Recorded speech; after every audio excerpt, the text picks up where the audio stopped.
부비스님 금강경 이야기 제25 교화하되 교화하는 바가 없다. 수보리야, 그대는 어떻게 생각하는가? 그대들은 열애가 나는 반드시 중생들을 제도한다라고 생각하리라는 말을 하지 말라. 수보리야, 그런 것은 생각도 하지 말라.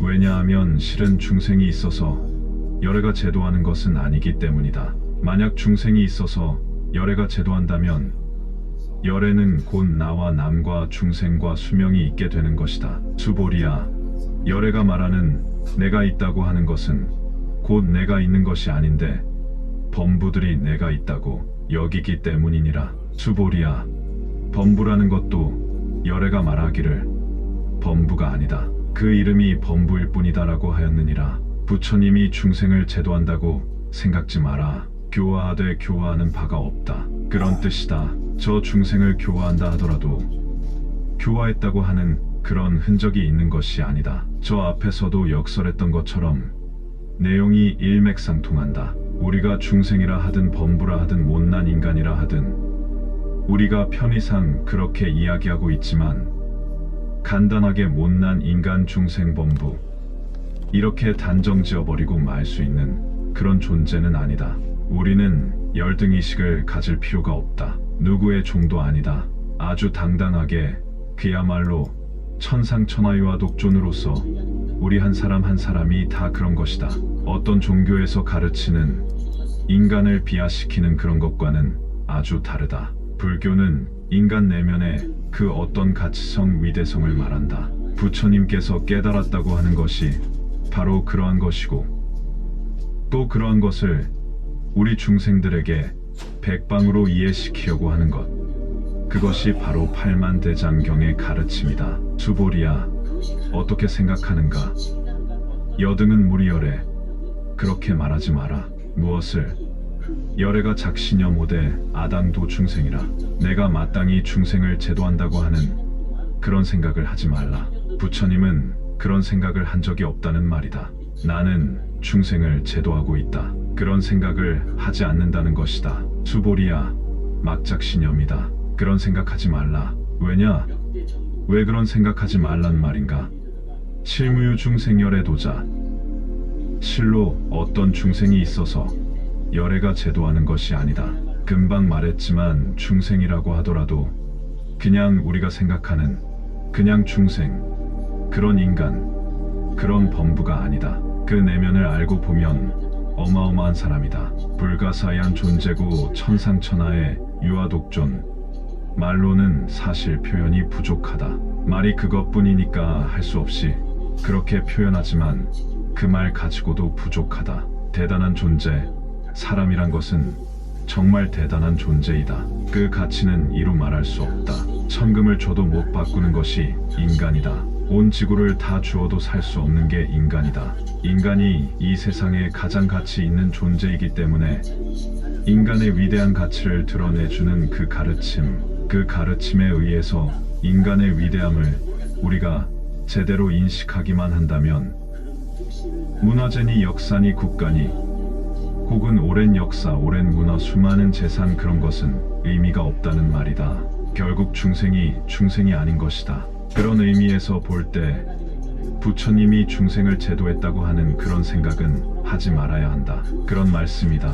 야규 중생열애 도자면 만약 어떤 이가 있어서 열애가 중생을 제도했다느니 부처님이 중생을 제도했다느니 한다면 열애는 즉유아인 중생수자니라. 그러면 바로 아상인 상중생 상수자상이 있게 되어버린다. 열애가 열애도 차별 없이 볼 일 없고 인간이 된다. 그런 말이다. 수보리야, 열애 설유하자는 즉 비유하오늘 열애가 말하기를 아가 있다고 하는 것은 곧 아가 있는 것이 아니다. 이제 유아유인 중생 상수자상 이러니까 또 이것이 고정된 모습으로 있는 것으로 착각하니까 착각하면 또 병이 되니까 그래서 즉 비유하다. 열애가 아가 있다고 하는 즉 아상이 있다고 하는 것은 곧 아상이 있는 게 아니다. 다 범부의 위치에서 범부들이 아가 있는 것처럼 이야기하는 것이다. 그래서 곳곳에서 자기를 내세운다. 범부들은 자주 자기를 내세워 결국 없는 데서 있는 것처럼 되어버린다. 그래서 어떤 사람은 자기가 조금 인기가 있을 때면 아주 대단하다. 도굴은 독사처럼 자기가 최고다. 아나무인격이다. 그러다가 어느 날 인기가 떨어져 버리면 아무것도 아닌 게 된다. 자기의 그 아상, 그렇게 하늘은 찌를 듯하던 잘난 체하던 모습이 다 어디로 가버렸어. 없다. 하나도 없다. 어느 순간 자기가 착각의 늪, 환상에 빠져서 그렇게 아상을 부렸던 것이다. 아상이 있는 게 아니다. 본래 아상이 있는 것이 아닌데 중생들이 어떤 계기에 의해서 아상을 부리는 것이다. 그 말이다. 아상이 본래 있는 것이 아닌데 범부들이 아상이 있는 것처럼 여긴다. 본래는 없었다. 그런 말이다. 범부가 아니라 이름이 범부이다. 수보리야. 범부자 열애설 즉 비범부 심영범부로세. 이것은 금강경에서 계속해서 이야기하듯이 범부라는 것은 범부가 아니다라는 말이다. 우리가 무엇을 표현하기 위해 어쩔 수 없어 범부라고 이름을 붙이고 이야기하는 것이다. 그러니까 깨달은 사람의 안목에서 보면 참 못마땅한 것이지만 이름 붙이기가 마음에 들지 않지만 그런 표현을 할 수밖에 없다는 것이다. 말이라고 하는 것은 늘 제한되어 있다. 그래서 우리가 말을 쫓아가면 안 된다는 말이 있다. 무슨 말을 할 때 말을 쫓아가면 말의 뜻도 모른다.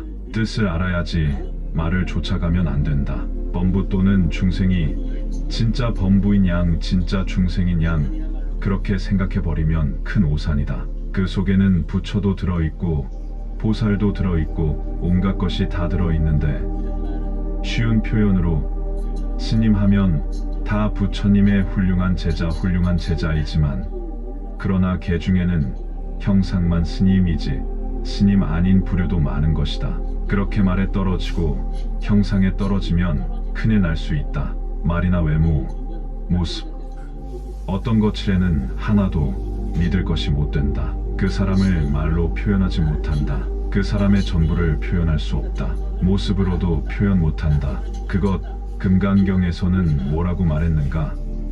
야기색견나 이음성구와 만약에 외모로나 말로써 나를 본 것 같으면 시인행사도 불능견열해라.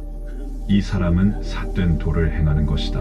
미신이다. 크게 잘못된 것이다. 그래가지고는 결코 열애의 참다운 모습을 볼 수 없다. 우리 인간도 마찬가지다. 우리들이 이해하고 내가 이해하고 여러분들이 이해하는 것도 똑같다.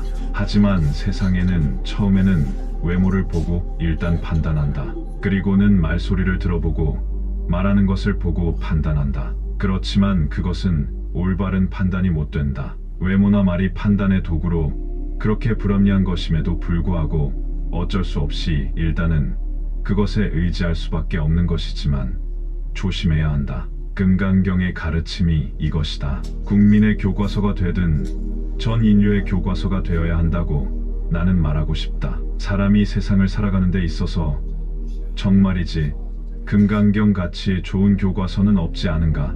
필자는 그런 생각을 많이 해본다. 무비스님 금강경 이야기 다음 시간 제26 법신은 형상이 아니다 편에서 다시 뵙겠습니다. 나무금강바냐 빠라밀경 나무금강바냐 빠라밀경 나무금강바냐 빠라밀경